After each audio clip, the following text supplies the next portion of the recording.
question is, if you were investing a small sum today, which approach would you use?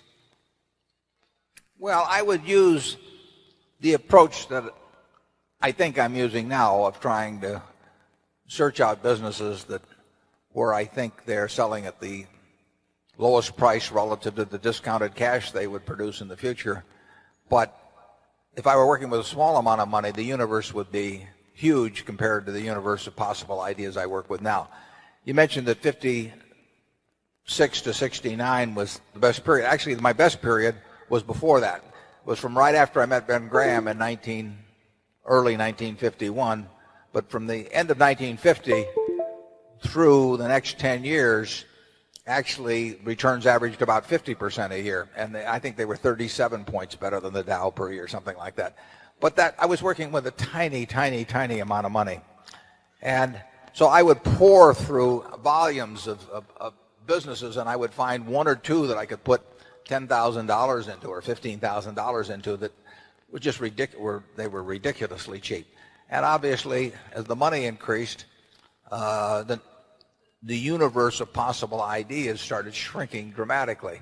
The times were also better for doing it in that time. But I think if you're working with a small amount of money, with exactly the same background that Charlie and I have, and same ideas, same whatever ability we have, I think you can make very significant sums. But as soon as you start getting the money up into the millions, many millions, the curve on expectable results falls off just dramatically.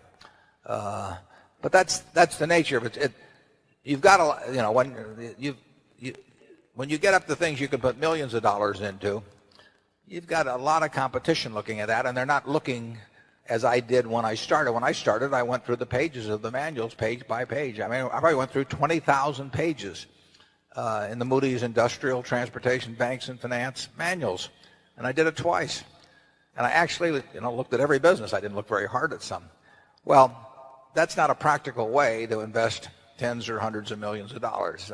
So I would say if you're working with a small sum of money and you're really interested in the business and willing to do the work, you will find something. If you were, there's no question about it in my mind. You will find some things that promise very large returns compared to what we will be able to deliver with large sums of money.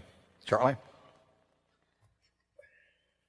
Well, yeah, I think that's right. A brilliant man who can't get any money from other people and is working with a very small sum probably should work in very obscure stocks, searching out unusual, mispriced opportunities. But, that's such a small world. It may be a way for one person to come up, but it's a long slog.